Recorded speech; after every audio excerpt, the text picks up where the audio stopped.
ये कहानी सिर्फ आंकड़ों की नहीं है, ये कहानी उन खेतों की भी है जो कभी सोना उगाते थे, अब वहां से सिर्फ लाशें निकलती हैं।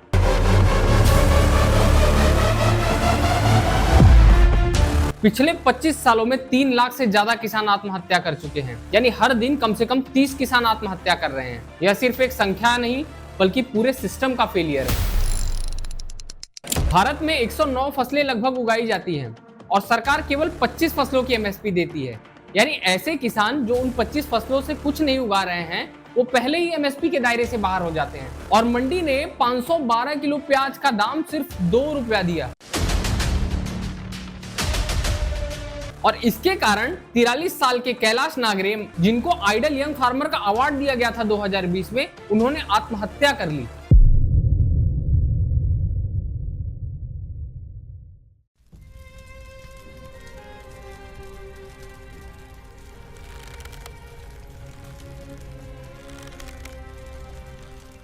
भारत एक ऐसा देश है जहां किसानों को भगवान माना जाता था। खेत पर किसान और सीमा पर जवान जैसी बातें गांव के हर ट्रैक्टर पर आपको देखने मिल जाती थी। लेकिन आज वही अन्नदाता कर्ज में डूबा हुआ है, परेशान है और खुद की जान देने पर मजबूर है। आखिर क्यों हर साल हजारों किसान आत्महत्या कर रहे हैं? एनसीआरबी यानी नेशनल क्राइम रिकॉर्ड ब्यूरो के अनुसार 1995 से अब तक 3 लाख से ज्यादा किसान आत्महत्या कर चुके हैं और ये सिर्फ रजिस्टर्ड मामले हैं, यानी हर साल 10 से 12 हजार किसान अपनी जान दे देता है। लेकिन सरकारें सिर्फ मुआवजे की बात करेंगी, असल वजहों की बात कभी नहीं। और अगर हमारे देश की मीडिया के बारे में कहो तो क्या ही कहना है। आप इस बात को इस चीज से अनुमान लगा सकते हैं कि प्रेस फ्रीडम इंडेक्स में 180 देशों में भारत की रैंक 159 है। अगर अभी भी ये आपको आंकड़े कम लग रहे हैं तो सोचिए 20 साल में 3 लाख की आबादी वाला एक छोटा शहर, यानी भारत में देखें तो निजामाबाद जितना बड़ा शहर पूरी तरह खत्म हो गया है। या फिर आप अपने प्रोफेशन को किसान की जगह पर रखकर देखिए कि आपके प्रोफेशन में इतने लोग अगर सुसाइड करें तो भी ये नंबर आपके ऊपर क्या कोई प्रभाव नहीं डालेंगे? भारत में 86% छोटे और सीमांत किसान हैं, यानी ऐसे किसान जिनकी एवरेज जमीन 2 हेक्टेयर से भी कम है। भारत में एक परिवार के एवरेज फैमिली मेंबर्स की संख्या 4.44 है 2021 के जनगणना के हिसाब से। तो जरा सोचिए 2 एकड़ में किसान को परिवार के खाने भर का ही अनाज निकालना कितना मुश्किल होता होगा, तो बेचने की तो बात ही अलग है, जिसके कारण बीज, सिंचाई, खाद और कीटनाशक जैसी चीजों के लिए पैसे उसे आज भी जमींदार और प्राइवेट लेंडर से लेने पड़ते हैं। और सही मात्रा में पैदावार न होने के कारण समय पर कर्ज चुकाना मुश्किल हो जाता है, जिसके कारण वो अपनी जमीन खो देता है और अपने बच्चों का पेट न भर पाने की चिंता में अपनी जान।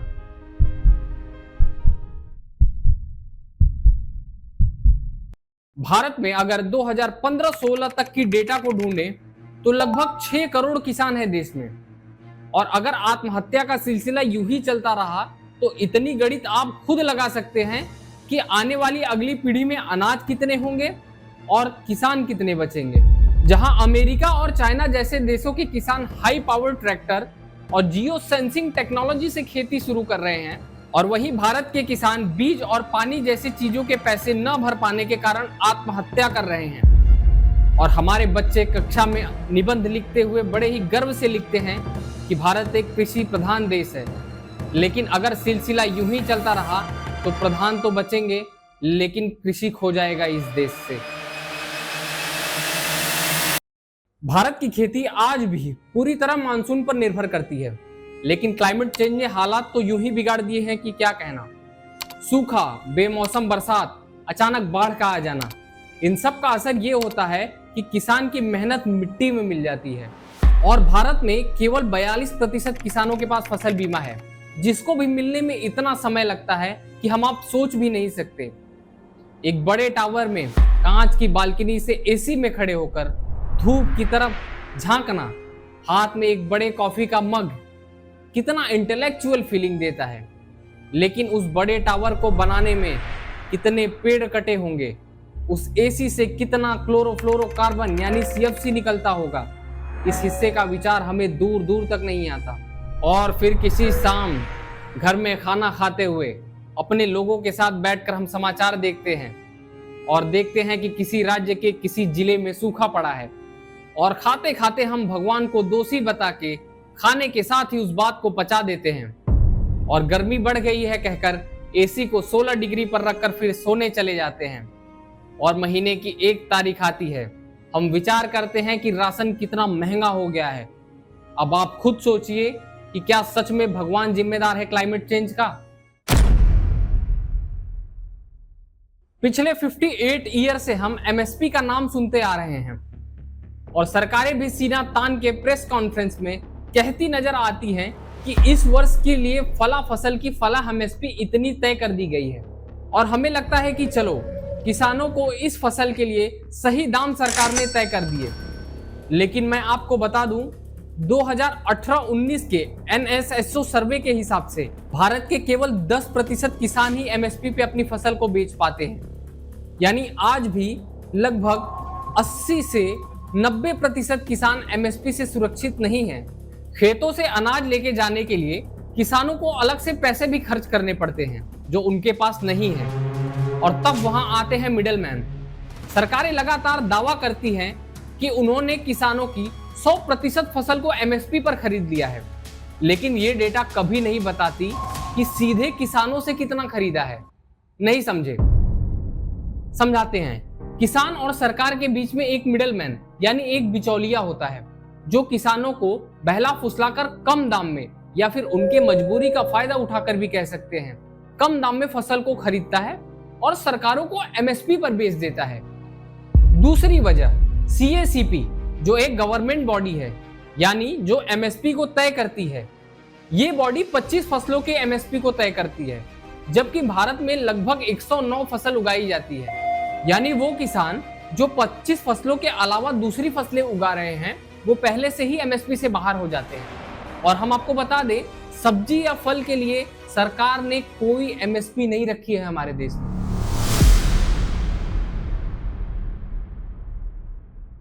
हर राज्य की अपनी एपीएमसी मंडियां होती हैं। यहाँ पर सिर्फ लाइसेंसधारी व्यापारी ही खरीद सकते हैं। मतलब अगर आप एक प्राइवेट कंपनी है, किसान से सीधे फसल नहीं खरीद सकते, पहले मंडी में लाइसेंस लेना होगा आपको। अब दिक्कत यहाँ से शुरू होती है, ये लाइसेंस सीमित लोगों के पास है, और ये लोग करते क्या है, मिलकर कार्टेल बना लेते हैं, यानी आपस में मिलकर दाम तय करते हैं किसी भी चीज का। चलिए इसे एक एग्जांपल से समझाता हूं आपको।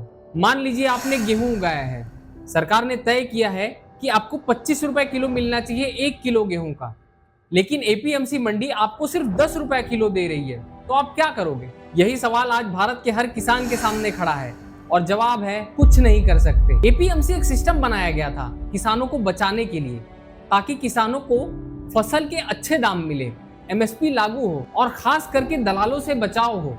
लेकिन आज यही सिस्टम दलालों का अड्डा बन चुका है। किसान को फसल बेचनी होती है, लेकिन दाम वही मिलते हैं जो गिने चुने व्यापारी तय करते हैं, यानी उन कार्टेल के लोग तय करते हैं।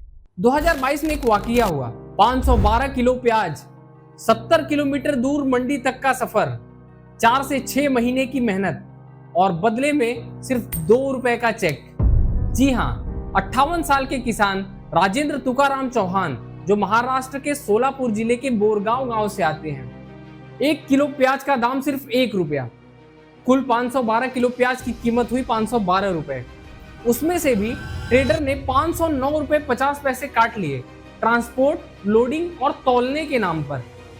आखिर में मिला 2 रुपए 49 पैसे, वो भी पोस्ट डेटेड चेक, जिसके पैसे बैंक 15 दिन बाद देती है आपको। जरा सोचिए, चेक में भी केवल 2 ही रुपए मिले, क्योंकि बैंक छुट्टा नहीं देता कहा गया। 40,000 के लागत के बाद मुनाफा 2 रुपया। अब सोचिए, किसान प्याज उगाता है या अपनी बेइज्जती।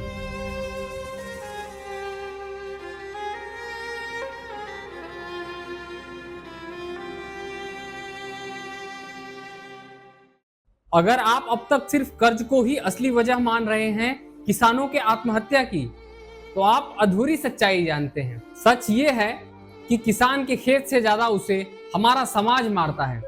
कैसे? चलिए समझते हैं। गांव में किसान की पहचान उसकी फसल से होती है। अगर फसल खराब हो जाए या मंडी में दाम न मिले, तो लोग उससे उसकी इज्जत भी छीन लेते हैं। उसका बेटा शहर में नौकरी कर रहा है और तू अब भी यही मिट्टी में पड़ा है।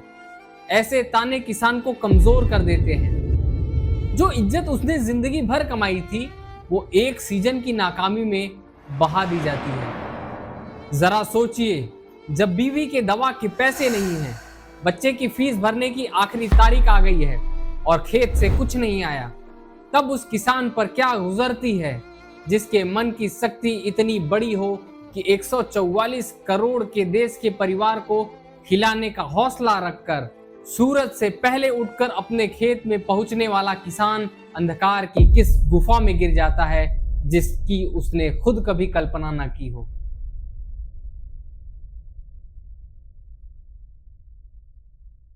भारत में आजकल एक बहुत फेमस शब्द ने लोगों के मन में जगह बना ली है, जिसे हम एक मुलायम सोफे पर बैठकर बड़े ही वेस्टर्न स्टाइल में डिप्रेशन कहते हैं।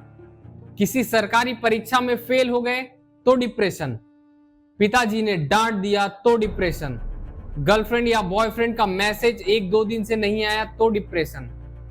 तो उस किसान के डिप्रेशन का अंदाजा लगा के जरा देखिए किस प्रकार लग रहा है आपको। किसानों की परेशानियां एक सामाजिक समस्या हैं। इसका सल्यूशन जितना जल्दी निकाला जाए ये समाज के लिए उतना ही अच्छा रहेगा। इसके सल्यूशन के लिए हमें सबसे पहले अपने अंदर के मानवता को फिर से जगाना होगा, जो अब कहीं खो सी गई है।